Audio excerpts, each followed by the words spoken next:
Hello, everyone. Welcome to the second edition of the Thunderbird and Rust office hours.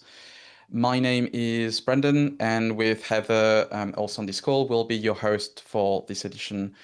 We both work at MZLA, which is the subsidiary of the Mozilla Foundation that works on Thunderbird, where we use a fair amount of Rust in some of the projects that we're involved in. And one of those projects, pretty much the biggest one right now that involves Rust, is supporting Microsoft Exchange in Thunderbird. This is a highly requested feature for Thunderbird, and those requests come from users wishing to use Thunderbird in their workplace, where they often have no leverage over the platform and protocols they use, and they have access to. So, they don't really have an easy option to switch to IMAP or POP3 or one of the more open standards, open protocols out there, at least not as easily as you would with your personal mailbox. We started the initial exploration around this project back in the summer of 2023, and at the end of this exploration, we settled on using something called Exchange Web Services, that we usually shorten to EWS, as a first step. Exchange has multiple protocols. There are multiple specifications that you can follow to talk to an Exchange server. EWS is one of those. And even though it's not the most recent one, it's the one that allows us to support the most potential users, both on Exchange Online / Office 365, as it's sometimes called, and also on-premise installs, like, for example, some public services or universities will have.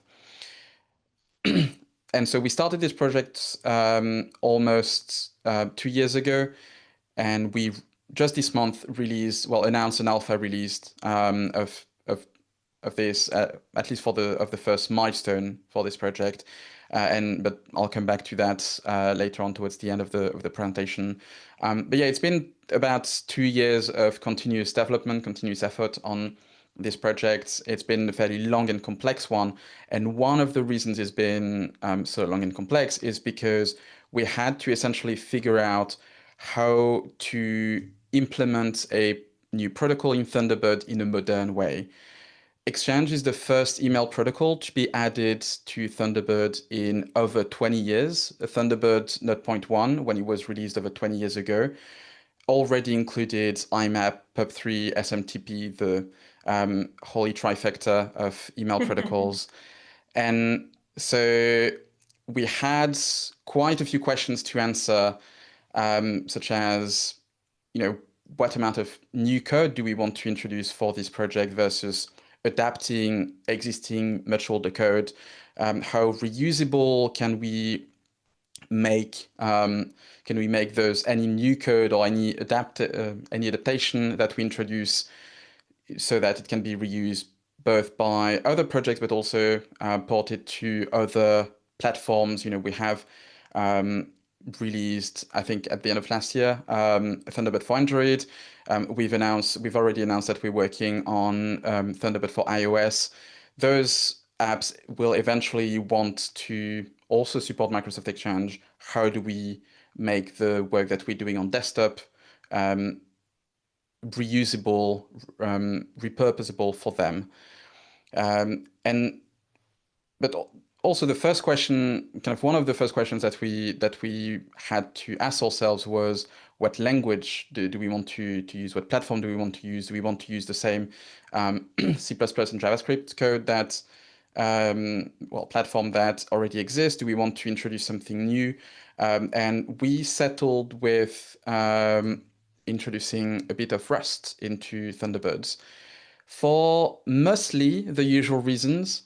So, security, memory safety, the fact that it's a modern language with a rich ecosystem. And so there's a lot that we can pull from other projects to simplify things for us and avoid us having to reinvent the wheel every single time, but also because Rust already has a level of integration in within our build system. Um, you might already know that if you attended or watched the previous Thunderbird plus Rust office hours. Thunderbird is built on top of Firefox, meaning that we inherit most of their build system, and it's essentially like there's a lot of in common between the system that will build Firefox and the system that will build Thunderbird. And Firefox already includes and builds Rust code, and it has for years. And so there was already a level of integration for Rust into that build system that we could reuse. It wasn't, plug and play, really, but and there was some adaptation that we needed to do in order to make this work for Thunderbird specific Rust code, but most of the way was already paid for us. But not we but we wouldn't only use Rust for Exchange. And the reason for that is most of the existing Thunderbird backend code is written in C++, and the use of a lot of C++ idioms makes that code fairly difficult to adapt and reuse in Rust. Inheritance and issues with incompatibilities between the type systems of C++ and Rust, so on and so forth. And we didn't want to have a pure Rust implementation if it meant taking the C++ parts and re-implementing them in Rust and ending up in a situation where we had two or more competing implementations for the same things with, for example, IMAP using a C++ implementation of a feature and Exchange using a Rust implementation of the same feature. From experience, we know that these kind of things can lead to real maintenance hell, and we want to ensure we preserve a certain level of maintainability in our code. So we ended up settling on a split implementation between Rust and C++, with XPCOM handling memory safety across the language boundary. As a kind of bit of a refresher, if you haven't seen the previous Rust office hours, XPCOM is something that we inherit from Firefox that has been in Firefox and Thunderbird for literally decades. It's something that allows defining data structures in a way that can be in the way that data structures defined and implemented in one language can be used in another. It was originally introduced for interoperability between C++ and JavaScript, and then when Rust came along, it was kind of plugged into this. And XPCOM comes with some facilities for handling memory safety itself. Essentially, most XPCOM data structures have a smart pointer under the hood, and both Rust and C++ have smart pointers defined by XPCOM that can kind of plug themselves onto that system. So let's first start or kind of deep dive into the actual code for Exchange and the actual components for Exchange by looking at the Rust side of things. Well, hang on. So real quick, I think it would be Yep. helpful if you could just take an example like sending a message from Thunderbird in an EWS account and just paint us like a high level logical flow. How does it work with like Rust, C++, XPCOM? I mean, these three complex pieces. How does the steps kind of, So not even going on to Exchange EWS specifically, but sending a message with any kind of protocol, you would start from the UI, which is written with kind of standard web development tools. So XHTML, JavaScript, and CSS. So the information, let's say that you want to send a message, and the content of that message starts from JavaScript, and then trickles down to C++ across XPCOM. There will be at some point one of the JavaScript components translating that call to XPCOM, and that information, that signal to send a message, will then make its way to the correct implementation through XPCOM internals that aren't necessarily relevant here, to the correct data structure, usually in C++, but sometimes also in Rust, which then has its own protocol-specific implementation and does its own thing of the network. In the case of Exchange, through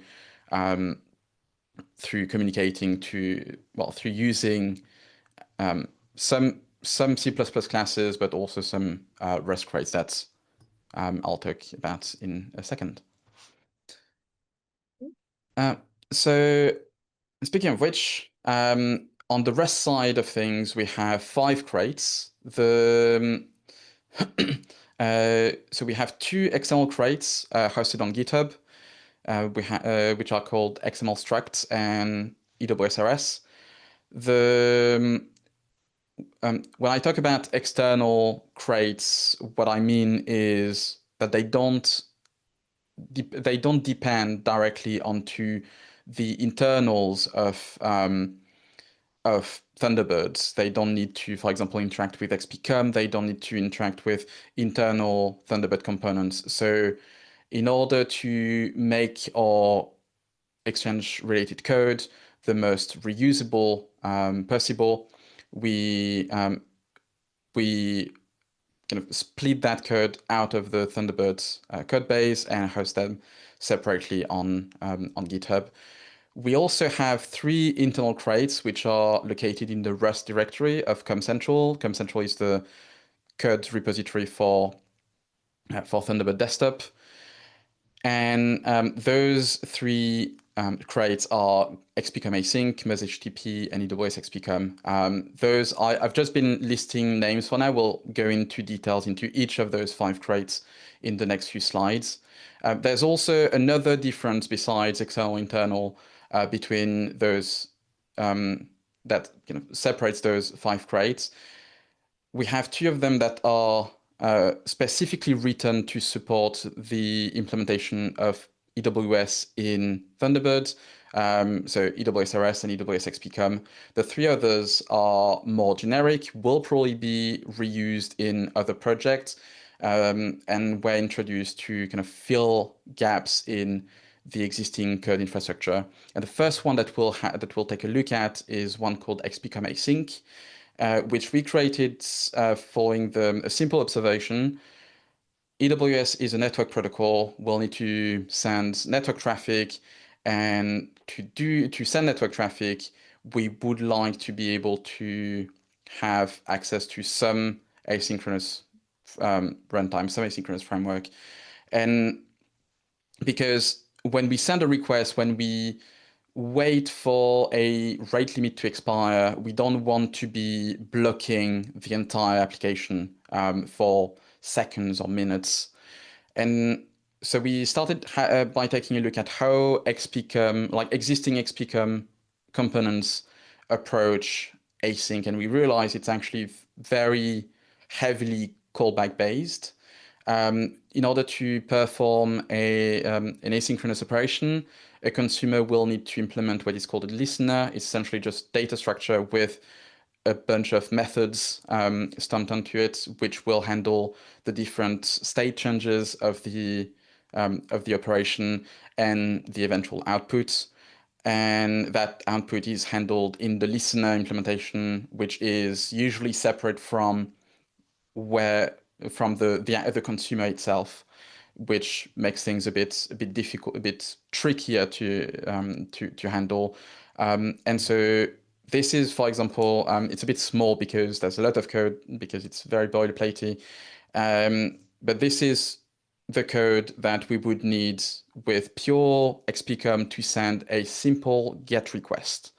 And you can see that two-thirds of that code is just defining a listener, which in Rust is just a structure with, again, a bunch of methods to handle state changes. In that case, kind of those are kind of stubbed out, but they still need to be defined, and also handle all the output from this from the request, and then only then we have a function called send request, where we build the request and then we instantiate a listener, and then we can call a synchronous synchronous method on the request object and pass it the listener, and then it will do its own asynchronous thing in the background and call the listener at the right times. And that is very boilerplatey. It's definitely not idiomatic for Rust. So we introduce XPCOM async as a translation layer or abstraction layer, depending on how you see it, to go from those long and boilerplate callbacks to Rust native features. And so this is what the code we've seen previously would look like with XPCOM async. And you'll notice that towards the end, we've just replaced the entire listener definition with just a type that is defined in XPCOM async called XPCOM future, on which is a Rust native future on which we can call data_await, and it will return a result when it resolves with success with the response bytes during when it succeeds, and an error if something went wrong. And so now we can use this asynchronous, not really framework, but this asynchronous tool to send network traffic.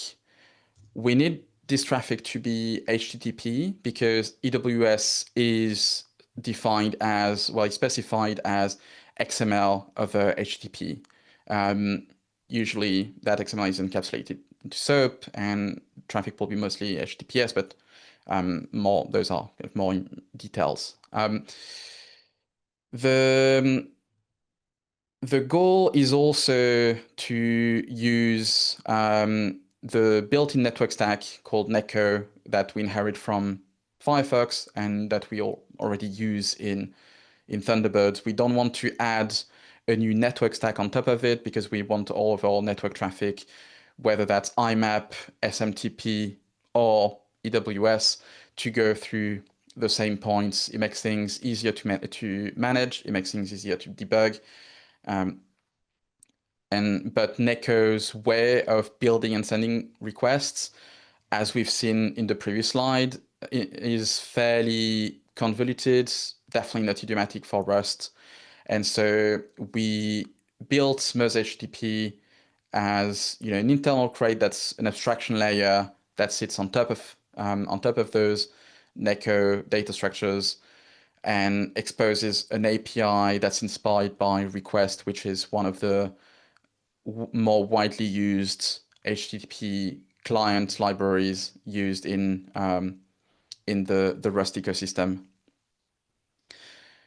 And so now that we have a way to send requests, to send HTTP traffic over the network, do that in a nice and clean async way, we need to figure out what we want to put in those requests. What we want to put in those requests and what we want to read from those in the responses that we get back is XML. And so as a result, we need to be able to serialize XML from, we need to serialize XML into requests.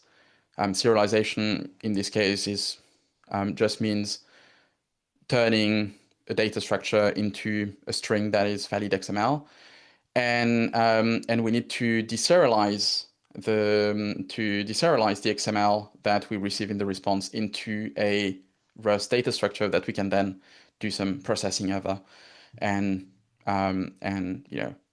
do everything we need to do to respond to react to a response from the server.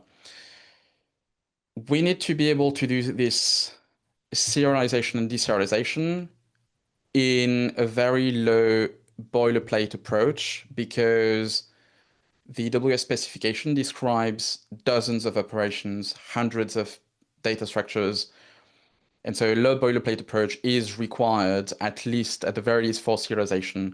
It's not that big of a deal for deserialization, because when we specify a type, when we specify the type for response, when we specify the type for response, if there is a very complex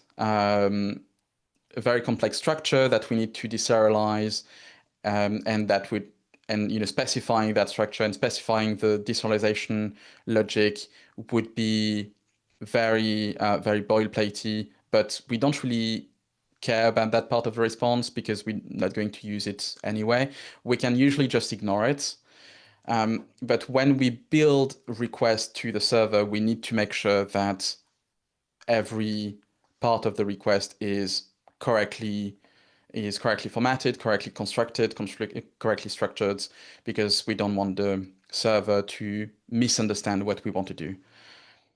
So we went into a bit of an exploration of the ecosystem, and we found that even though crates, there are already crates that exist for handling XML in Rust, most of them are fairly boilerplatey. And even the ones that interface with SERDI, which is the kind of ecosystem standard in Rust for serialization and deserialization, which is also fairly extensive through third-party integrations from third-party crates. SERDI's kind of common model works very well for YAML, JSON, other more widely used this description language, markup and description languages, not so much for XML, because XML has some particularities that others don't, such as the notion of namespaces, of attributes on each property, each element, and because those were understandably not considered into SERDI's initial data model, the integration from third-party XML libraries into SERDI ended up being a bit awkward to use. So as a result, we ended up creating this crate called XML struct, which exposes a trait called XML serialize, which comes with its own derived macro and a bunch of attributes to specify namespaces, flattening XML attributes. This code snippet, for example, is a Rust struct that we actually use in Thunderbird to perform an operation called create item. And that operation is what we'll use to, for example, create a new message in an email folder, or in the future, create an event on your calendar. And as you can see on this structure, we need to be able to specify a default namespace.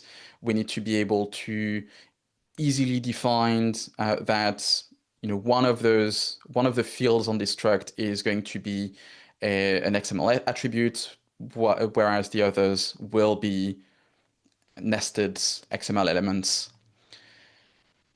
That approach, that crate also has a few issues, couple drawbacks. The first one, and the main one, I think, is that it's sometimes a bit awkward to use alongside SERDI. There are types where we need to do both serialization and deserialization on, depending on the context. And so when defining those types, we need to define them for both SERD and XML struct. But some data types aren't necessarily handled in the exact same way between those two libraries.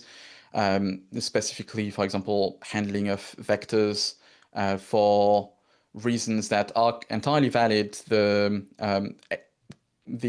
XML integration for SERD that we use has a specific handling of vectors that don't necessarily match the way we want to do things for serialization, and make things a bit awkward sometimes to support both on the same structure.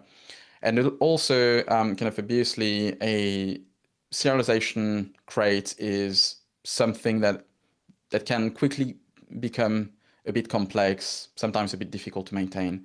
But let's kind of park those issues on the side, and we'll talk about how we want to eventually address them a bit later.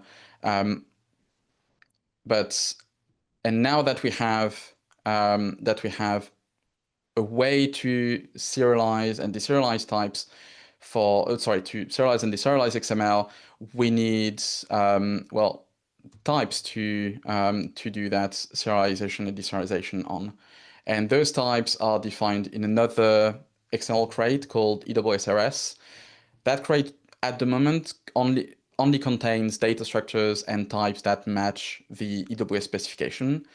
It also handles all the SOAP encapsulation, so that the consumer doesn't really have to care too much about that, and uses XML struct for serialization, SERD for deserialization. So all the types are defined with ways to serialize them and deserialize them to and from XML.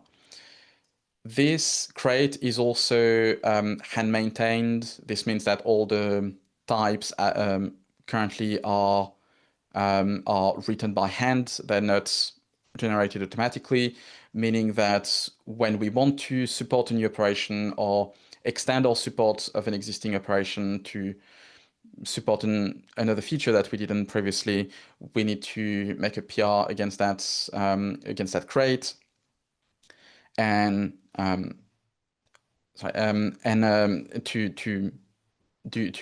perform that update, and then to kind of glue together all those different components, and also the rest of Thunderbird. We have an internal crate in Com Central called EWS XPCOM, and it really acts as the glue between EWSRS and also all the other REST crates that we're using, and the rest of the C++ backend. So it's going to be in charge of triggering all the asynchronous routines, communicate all any result, any action needed to the C++ side via callbacks, and also handles most of the kind of more EWS logic, so building and sending requests, processing responses, understanding EWS markers. So, for example, if a folder is created on the server and we learn about it from a response, figuring out the markers. You know, if that folder is, I don't know, an archive folder, we need to EWS XPCOM is in charge of identifying that and translating that into Thunderbird native flags, and yeah, so on and so forth. And speaking of talking to the C++ side, let's talk about the C++ side. And I'll be a bit more concise about this one, because basically we're not really here to talk about C++. But we still have written a fair amount of C++ code for Exchange, so it's definitely worth mentioning it. As I mentioned previously, in response to Heather's question, the C++ or C++ classes will receive all the calls from either the front end or other part of the backend, essentially other parts of Thunderbird. And they will then be in charge of triggering any remote operation necessary via EWS XPCOM and provide callbacks to EWS XPCOM it can so that it can let the C++ side know what local operations are needed. Those C++ classes that we define are usually structured to model folders, incoming mail configuration, things that exist in the local Thunderbird storage. And the main reason they're written in C++ is because a lot of the existing reusable code that we have and that we wanted to reuse and adapt in for this project is written in C++ and in a way that isn't easily reusable in Rust without re-implementing a fair amount of it. And so, for example, a lot of our folder management code, for example, local folder management code uses inheritance quite heavily. There are also some existing C++ utility functions that, because of complexities around the type system, makes it difficult to share from one language to the other. And we have also ended up writing some of those C++ utility functions so that in a later step, when we want to modernize our existing protocols, we can then reuse that some of that work. If you want to have a kind of deeper look into the C++ code that powers the EWS support, there's on the last bullet point, there's the path to the directory in Com Central that essentially has all of it. And now that we've spent quite some time looking at what's currently there for Exchange and Thunderbird, let's take a look at what's coming up. As you might have seen if you've been following the Thunderbird mailing lists, EWS support is available in Thunderbird Daily and ready to test as of this month. I think actually this week.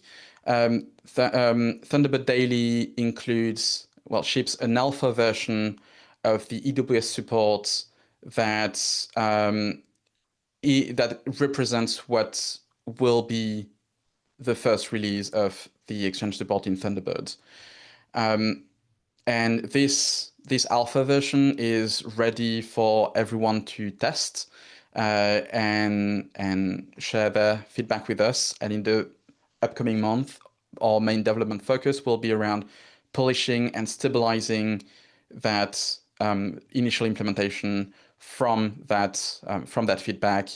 Also fixing some architectural issues with the code infrastructure, because obviously when we started building all this code architecture for the Exchange project, there were a lot of issues that we were not able to anticipate just due to the complexity of the project, meaning that now with a look back on what we have done and what we could have done better, we can now go back to some of those components and tweak them in a bit that make them work a bit better for us, and sometimes also enable some features to be better supported. And the hope is to be able to release this work to a stable Thunderbird near you over the summer. That's the current plan. And once we're done with that, we want to double down on the Exchange support by supporting more than just email, because that first alpha version is just about email.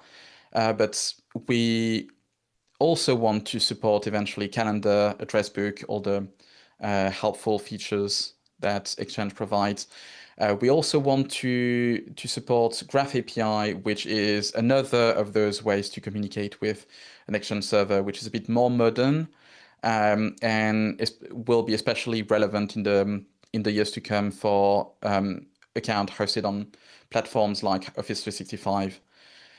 We also want to take a look at generating the types in EWSRS automatically using using description files hosted by Microsoft, and by doing this, also getting rid of XML structure-S, which has, as I mentioned, become a bit difficult to work with sometimes. The the reason for this, well, the reason why we'll be able to do that is if we generate the code automatically, we don't really have to care as much about the boilerplate around writing new types, writing new structures at scale, because the automation will do it for us. We also want in the future to reevaluate our separation between internal code and external codes. There's probably some of EWSRS that could be done in a way that is completely decoupled from Thunderbird's internals. And by moving that, by doing that decoupling work and moving that code into either EWSRS or probably EWSRS, we'll be able to share more of that code with both other platforms for Thunderbird, but also other projects that want to build on top of this work. And there are ways you can help with all of these. The first obvious avenue to help us with Exchange is if you have access to an Exchange mailbox, maybe through your workplace, please help us test this Exchange support. There's a link there for where to report bugs on Bugzilla. I'll share the slides around on the developers mailing lists today or tomorrow. Or if the link doesn't work for one reason or another, you can find any bug related to Exchange support on bugzilla.mozilla.org under the Mail News Core product with networking :exchange as the components. If you want to contribute code to this project, you can keep an eye out on Bugzilla in this same product and component for good first bugs. We're trying to be good at labeling them in a way that is easy for new contributors to pick up. You can also subscribe to the mailing list on TopicBox, which is where most of the asynchronous conversation within the Thunderbird community and within the Thunderbird developer community happen. There is a developer mailing list, which is where we share, for example, everything related to these office hours. And there's also a couple matrix rooms that you can join for to kind of continue some of those discussions. One of them specifically dedicated to Rust in Thunderbird, and the second one, which is more generic for Thunderbird developers. And on this note, I think it's time for some questions. Thank you. That was a really comprehensive look at what we're doing with Rust in Thunderbird. Thank you. I have lots of questions. If anybody else has some, then feel free to chime in, or else I can rapid fire questions at you. Yeah. I've seen a question for Donald about a talk. I'll note your contact detail and I'll ping you later.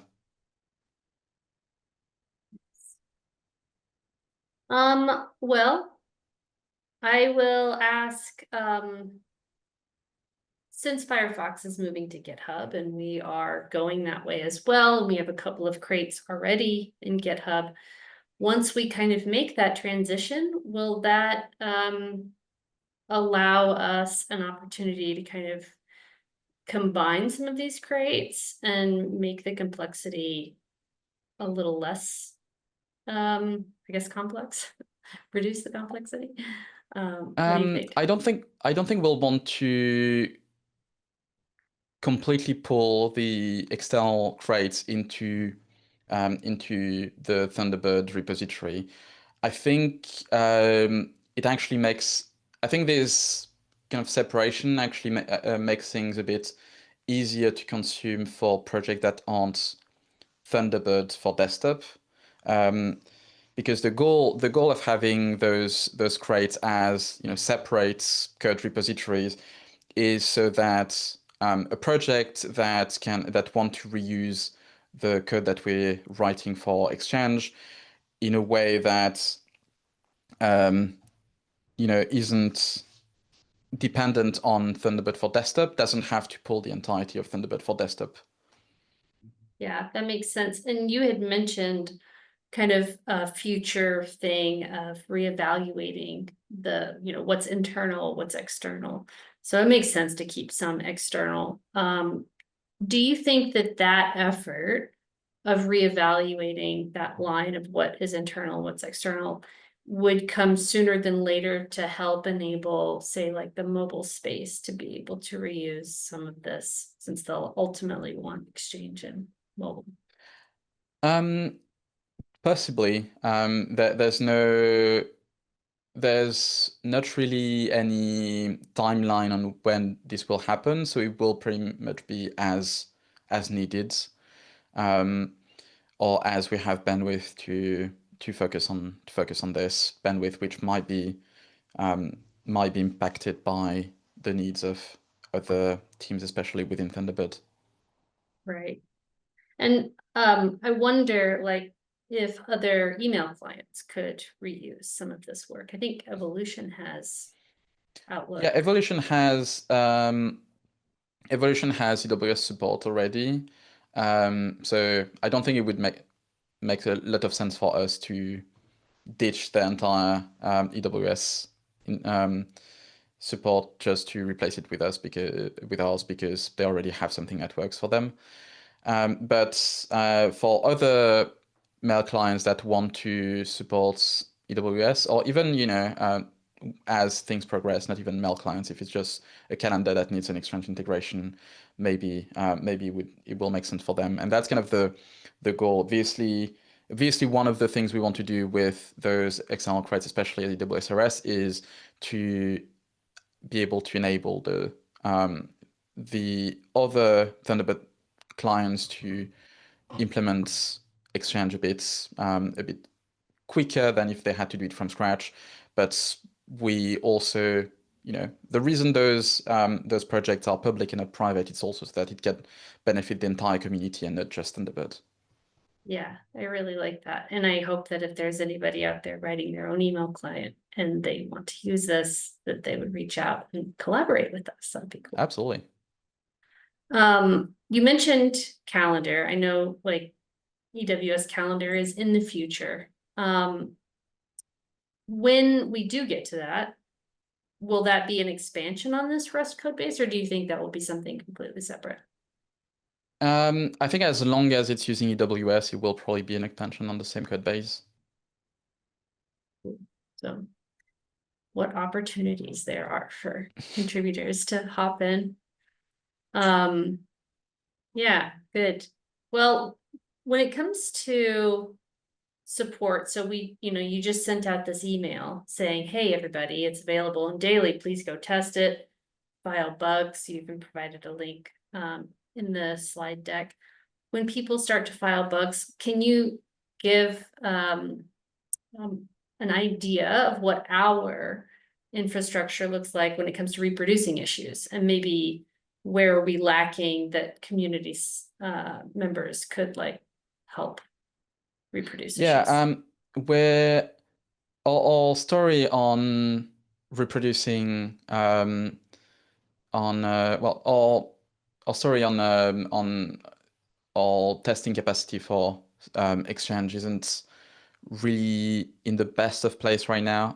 We mostly have access to some test accounts on Office 365, and that's about it. So and that is also one of the reasons why we really rely on the community to help us test and stabilize this feature, because they will have access to some setups and configurations that we don't have access to, and so we have some kind of investigating and logging capabilities built into this Exchange code, so that we can then work more closely with the community member who reported the bug to essentially figure out what's going on. Why is this thing failing in your infrastructure when it's not failing in the one that we're testing against? And so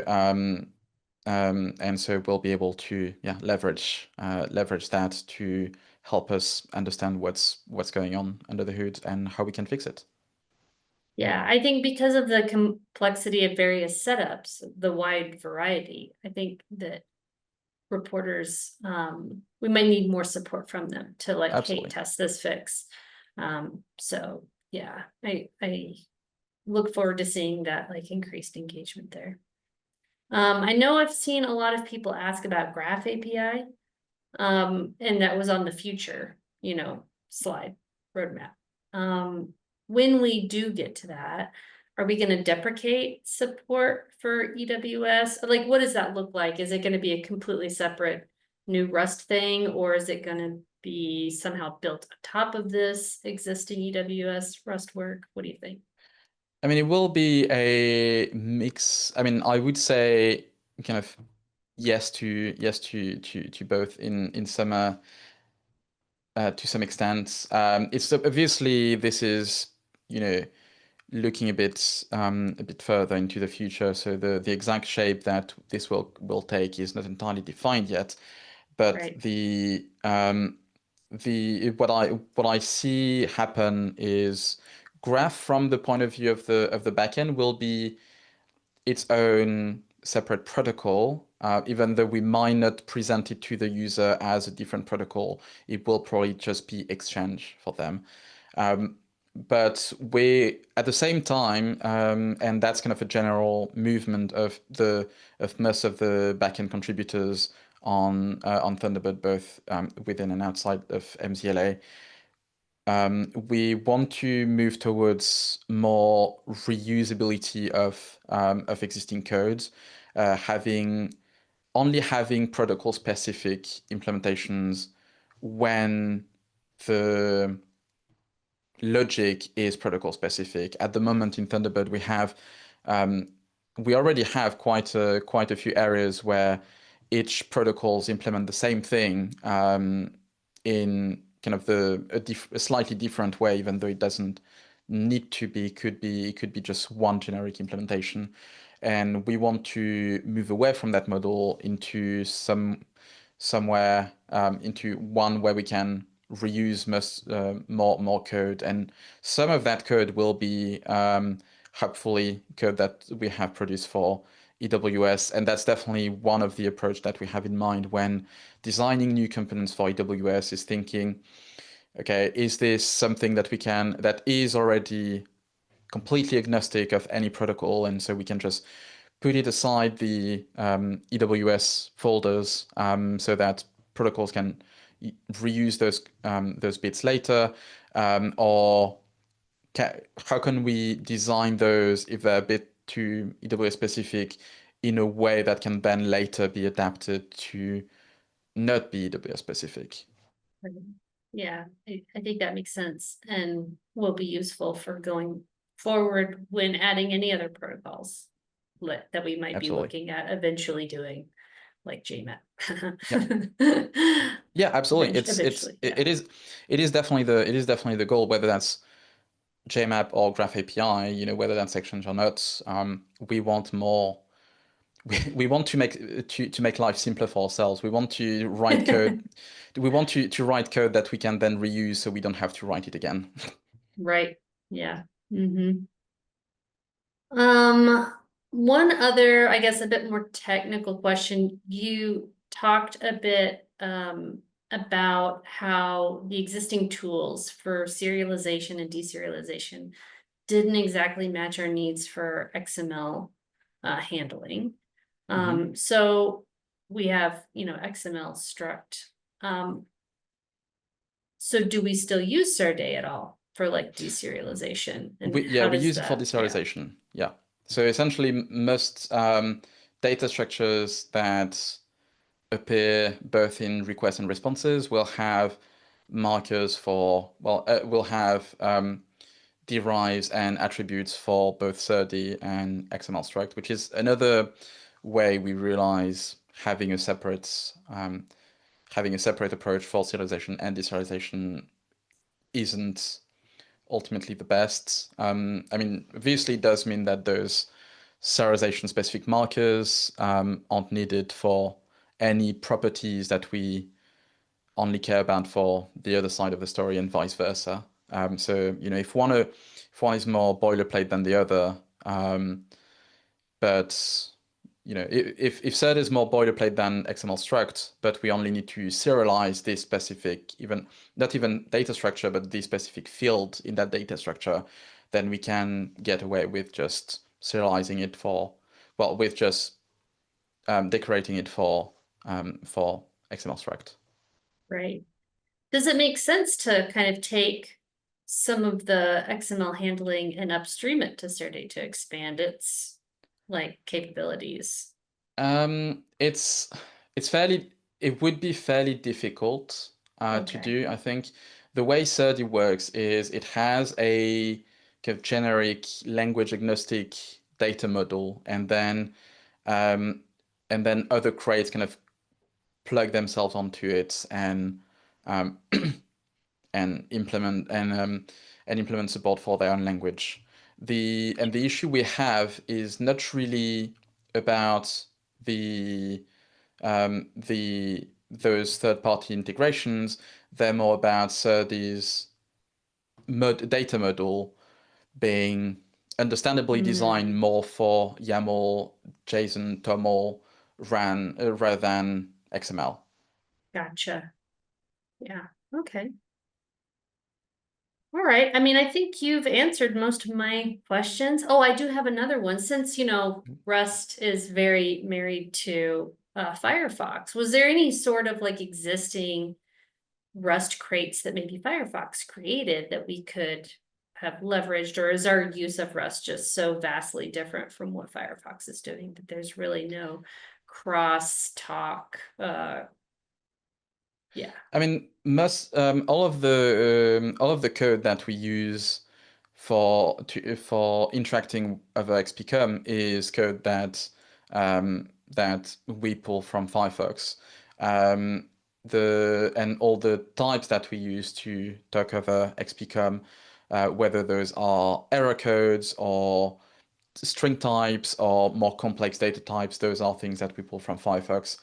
There has also been discussions about going the other way, and because we've built some code infrastructure that allows us to make, for example, HTTP requests very easy to build and send from Rust, much easier than it currently is with XPCOM and Neko. And there is some interest from the Firefox teams in upstreaming that into Firefox, and this will be this hasn't happened yet because there are some structural architectural issues that we want to fix first, mostly around the way that XPCOM async is built, and if we want to upstream Merge HTTP, we need to upstream XPCOM async as well, and so um, we need to first address those issues, and then we can kind of restart that conversation, continue that conversation with Firefox on upstreaming those crates to into Firefox. So both Firefox and every application built on top of Firefox can use it. Yeah, that's great. That's awesome. Well, thank you. I Yeah, hope no worries. everybody learned a lot about kind of how EWS works and has a healthy appreciation for the complexity. It's definitely been an interesting project to work on. Mhm. And yeah, I don't know if So anyone else in the on the call has for the questions that that came up in the past like 15 minutes. yeah, you can type them or you can unmute it and ask them. Yeah, we're also happy, yeah, to read them from the Zoom chat. Mm-hmm. Hey, I don't have any questions, but I just wanted to say hello. And I was kind of Hi, listening Chris. in a little bit the whole time and appreciate all of the background info on the libraries you're using and building. Oh, Yeah, thanks thanks. for coming. Yeah, absolutely. So I also can mention where I'm kind of using Rust for a separate project, part of MZLA, but not really connected to any of the current Thunderbird stuff. And we're looking at Tauri and another thing called libsql. Not sure if you're familiar with those. I think I've heard of them. That don't come to mind right now. Cool. Yeah, so libsql is like a drop-in replacement for SQLite, which is currently being rewritten in pure Rust. And then Tauri is like a Electron desktop kind of alternative that's Rust. The Rust, it's the backend is all Rust. Backend meaning like instead of Node, it's Rust. Yeah, nice. That sounds like a cool project.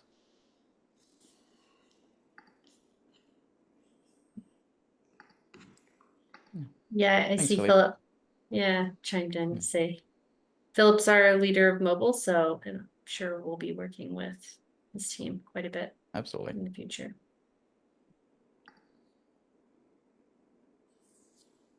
Well, thanks, Brendan, for teaching us all the things. All right, it's my pleasure. So we'll do another Rust office hours in a few months, probably. And so stay tuned, I guess, for details on that. Absolutely. And yeah, I'll share the slides and recording as they're available in the on the developers mailing lists, on the Thunderbird developers mailing list. And that's also where we'll announce the next Rust office hours.